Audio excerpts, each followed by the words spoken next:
What's up everyone, Alex here, and welcome back to another Identity Talk video.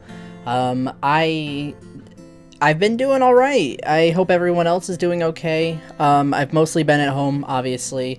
Eating pretty good though. I've gotten back into cooking way more often. Me and my boyfriend have been cooking some amazing meals that, like, someday I want to share for some filler content on this channel, because that would be really cool. I want to do more videos like about me and about some of the stuff I'm interested in. So someday we'll be doing that, and I have other pretty interesting videos for this month as well. So keep an eye out on that. Otherwise, I'm doing okay. Mostly just kind of neutral. My wife gets back into town tomorrow, and I'm planning on cleaning the house and getting caught up on recording content. I'm hoping that that's possible. I'm looking at my calendar now. It's daunting. I'm terrified, but we'll figure it out. So I wanted to talk about a topic that I'm not excited about, really, and that is sexuality. And the reason why it's not that exciting for me is because it's more confusing to me to figure out my own sexuality than it is to figure out anything relating to gender. I'm still looking for a way to define my sexuality and to define my attraction, and I guess I have found some words that work for me, but aren't very common words, and I'll explain that a little later. As always, I'm talking about labels that I've just kind of came across and seem to kind of fit me. It's very similar to the previous episode, but instead of talking about gender, we're talking about sexuality. Though those two definitely fit. Like, they kind of work hand in hand, like gender and sexuality, for sure. And I'm just trying to figure things out. So I currently identify as bisexual. I don't exactly know what that means for me. I don't have attraction to everyone regardless of gender, because I really have very little attraction to women. I don't have much attraction to, like, feminine people in general, but like, mostly it's men and non-binary people. So I just kind of call it bisexual. I've never believed bisexual to mean two of anything. I know that it has a broader meaning than that, which is why I adopted the label, or re-adopted the label. I used to consider myself pansexual and then realized it doesn't. Like, bisexuality implies a preference sometimes. There's a lot more to it, but it's not regardless of gender. Not for bisexual people, as far as I'm aware of. It gets very complicated when I start to think about the idea of same-gender attraction, because being non-binary, being a demi-boy, like, what exactly is same-gender attraction? I do also sometimes use the more general, like, gay label. A lot of people will use the term gay to literally mean same-gender attracted, like, in general, not, like, to mean exclusively same-gender attracted. For some people, they consider it exclusively. And I don't think I'm exclusively same-gender attracted. I don't think I'm exclusively attracted to men and non-binary people. I think it's just that is my preference, and there's very little attraction to anything else outside of that. The split attraction model stresses me out. Not because of what it is functionally, but because it doesn't benefit me to split my attraction, romantic and sexual. If I try to think of that, it gets really complicated for me, and it just gives me a lot of anxiety to try and figure out where I fall on that. I know a lot of people are comfortable. I mean, I probably would be, I don't, wow, I don't actually know, like, bisexual, pan-romantic, or something like that. I don't really know. So I just kind of lump all my attraction into one thing. I call it sexuality. It includes my romantic attraction, which may be different than my sexual attraction, but if I start thinking about that, then I can't wrap my head around it, and it gets very complicated and stressful. So I have found some words that are more specific, more like describe my attraction a lot better than bisexual or gay or pansexual, but they're very uncommon. I have found, so we have like the celestial gender system of labels that I had explained before that I really liked. It has a counterpart for attraction, and it's typically for non-binary people, but other people can use it because by definition it does not depend on a gender. Like lesbian is only like women who like are attracted to women. Like that's a gender exclusive label, whereas these ones that I had found based off of the names of planets do not rely, I don't think they rely on gender. One of the terms that I was interested in is Uranic, which is like named after the planet Uranus, and it just means attraction to men and non-binary people. It usually is a non-binary person attracted to the men and non-binary people in this definition, but it, like, anybody could use it. The counterpart to that would be Neptunic, which is someone who is attracted to women and non-binary people.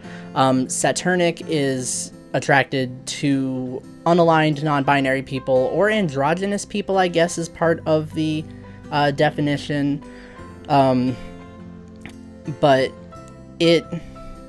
I feel like it makes things a little bit more confusing for me, because it doesn't really take into consideration that this is not exclusive attraction to men and non-binary people, though I guess even when you say bisexual, within the definition, it does not imply that you have a preference over one or the other, and I guess a label doesn't necessarily have to. I just use bisexual as a way to make it as easy as possible, but if I'm in a lot of online spaces where I know that I'm safe to talk about this kind of stuff, I will describe my attraction as either Uranic, or there is another word from a more extensive system of attraction labels called Opalian, named after the gemstone opal, meaning that someone who is non-binary and or a man attracted to men and non-binary people. Somebody had come up with this system called the Juvelic system. That's where Opalian comes from, and it's, I guess, some very detailed labels for different types of attraction depending on your gender, which is where it gets very complicated, because there's words to say women who are attracted to men, women, and non-binary people, and then there's a word for a woman who is attracted to just non-binary people. That also gets very complicated, one, because not a lot of people know about these things, these kind of like new labels that people have come up with, and it still feels restricting. It does not take into consideration people who are outside of male, female, and non-binary, people who are genderless, people who feel that gender does not apply to them. There's a lot of that it does not take into consideration. So while I have used the Juvelic system model to describe my attraction in some spaces, I've mentioned it in one or two places, it doesn't seem, it still has its flaws, which I guess any attempt to categorize humanity or the human identity, the human experience, seems, a lot of these methods seem to have their flaws. There's always something that needs improvement. There's always something that doesn't quite fit, that isn't quite the right thing to define something as, and like, it's really hard for me to just kind of accept that gender and attraction is so flexible and so fluid for so many people that, like, I'm probably not going to find a label for my sexuality or romantic attraction that really fits airtight, covers all my bases. Like, I don't think I don't think I'm ever going to find a label for that, but I thought that I would talk about it just because I want to kind of put more of myself out there for people to get more of an understanding of me and to start a conversation. I want to start, I want to get people's feedback. I want people to learn something. I want people to ask questions. I want to prompt people to ask questions about me and for me to go more in depth, especially on something that I hadn't thought to add to the video, or include in the video rather. I mean, it's one of those things where I'm pretty content with not really having the language to describe my attraction, because when it comes down to it, it's really it's really on an individual basis. I feel like, if anything, romantic attraction or sexual attraction, I tend to mix the two up. There is a word for that. I did not write that down here, but I remember finding a word. I found two words. One is nebula romantic, which is as in like nebulous, and it means that you're unsure that what you're feeling is romantic attraction, either in general or toward a specific person. And the counterpart would be nebula sexual. It means that you're not sure if you're sexually attracted to this person or that you experience sexual attraction. Like, you have trouble defining it and figuring out in the moment if that's what you're feeling. And I mean, that also, I guess that also kind of fits, but again, not a lot of people use the type of labels that, like, I found that really fit. And I don't know. Like, whenever anyone asks me, whenever it comes up, I just tell people I'm bisexual. And sometimes I'll specify that, like, that's what I call myself. It might not necessarily be accurate, but that's the best that I got for a label. And I mean, that's about it. Sometimes I do, like I said before, sometimes I do call myself gay, because technically that is true. It's not an exclusive attraction, but it does, like, I'm a man and I'm non-binary, so I'm attracted to men and non-binary people, so there you go. Technically, like, that's another way that that's another thing I could call myself, though, I don't know. That leaves space for non-binary women, and I feel like that makes things even more confusing, because then I'm explaining to people, like, yeah, I'm, like, attracted to this woman, they're a non-binary woman, it's, so gay doesn't quite fit, but I guess it could.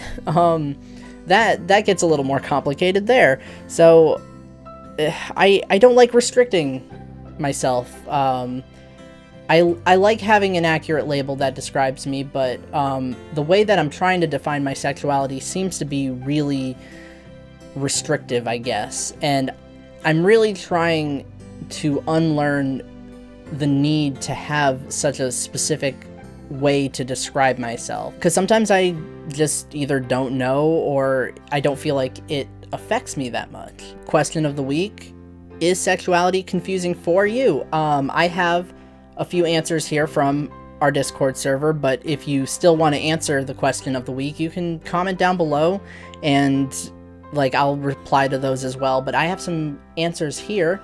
I had also asked why or why not, so obviously, like, you can say yes or no and that's it, but you can also go into some detail. So Phoenix in the server says, first, I was like, boys are hot, okay?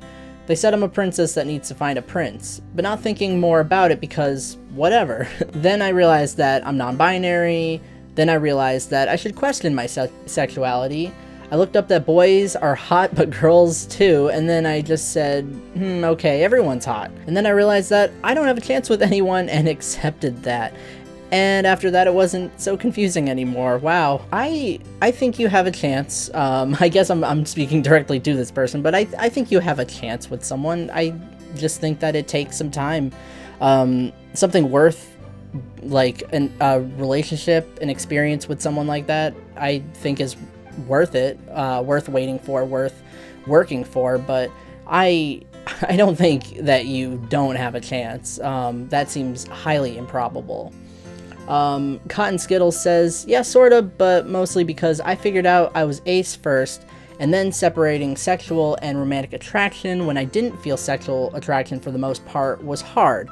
And then just a series of key smashes at the end there. Yes, just like what I was saying, the split attraction model tends to get very confusing, and also I feel like it's not my place, maybe, to use the split attraction model. I don't believe it's exclusive to asexual and aromantic people. I don't believe that they're the only ones who are allowed to use it. I just don't think it really fits me as a model of describing my attraction. I don't feel like it's really meant for me. It feels like there's something else out there that I could be using as a resource for describing myself. Soap says, I don't understand my sexual attraction because I can be, yeah, he's cute, and then suddenly, oh my god, he's hot, I'm dying. Yes, I figure, I know how that feels. And then Azel says, yes, because I'm ace fluid, which is asexual fluid between different asexual identities. I can understand that, like, even knowing that you have a lack of sexual attraction in any capacity, even that can be confusing for a lot of people. There's people who are very sure of their sexuality, and it's still confusing. Shout out to the confused gays out there. We're all just trying to survive here. So that's it for this week. That's it for this month for Identity Talk. I'm still doing just the once a month videos so that I can get the most out of talking about me, and then having just other little filler videos, more off the cuff stuff, in between these monthly videos, because I want to make the most of this channel. I want content that people are going to find value in, content that people are going to be wanting to wait for. So, I mean, I'm sorry, I'm turning the pages of my book so I can close it. Got my little notebook that I always use to plan my YouTube videos and all that other stuff. Love it. I can't recommend doing that enough. It really helps to just kind of have a way to, like, draft everything, I guess. So yeah, next week I am giving a town tour, or an island tour, of my Animal Crossing town. So if you're interested in that, if you play the game, then I'm going to be doing a full, thorough tour outside of what I do on my main gaming channel, and I'm going to show off all the different things. And I'm even going to be putting up face cam. It's going to be just like a Let's Play that I always do. It's just going to be for this channel. It's going to be a little odd. It's going to be a bit of a different setup, but hopefully you folks enjoy that, because I'm in love with Animal Crossing, and I'm like, I mean, this is kind of going off topic a little bit, but like, I remember growing up with the first Animal Crossing game that came out. I had to have been 11 or 12. I feel like it came out quite a while ago, but not like, I didn't really grow up with it, but I was very young and put a lot of hours into that one game, and it is just an amazing way to escape for me. That's why I really enjoyed Animal Crossing New Leaf. So if anyone plays, in my server, in the gaming chat, I did put my friend code, and then when the Animal Crossing tour video goes up next week, my Switch friend code's going to be there as well in the description, so that you can add me, and we can maybe do some interesting stuff on Animal Crossing. I'll have to see. For the rest of this month, I guess I might as well just kind of give away what we're doing. I'm making some more flags the week after that, and then I have an empty space the last Monday of April, so as of recording this at the beginning of April, in fact on April 1st, I do not have a video planned. It could really go any way, but maybe I'll figure out something. I do have filler content planned. Like, I have a list of, like, filler content types that I can just kind of slap into my schedule and then record at any time. So like I will have an idea for it. And the next identity talk video that I'm looking at here, I will not specify, but there is something about my brain I want to talk about. There is there's something that I want to explain more in detail that I may have alluded to on my Twitter. A lot of people already know if they're in my Discord server, but there was just some mental illness stuff that I wanted to talk about, a very specific type. So I have that coming out on the first Monday in May, and other than that, I'll be here. I'll be on Discord if you want to say hello, if you want to join the Discord server. That link is in the description always. You can find me just about anywhere on the internet at Alex J. Brimmer, and I mean, I guess that's all I have. So yeah, let me know what you think, and if you want, you can answer the question of the week in the description. And I'm signing off for now. See you later.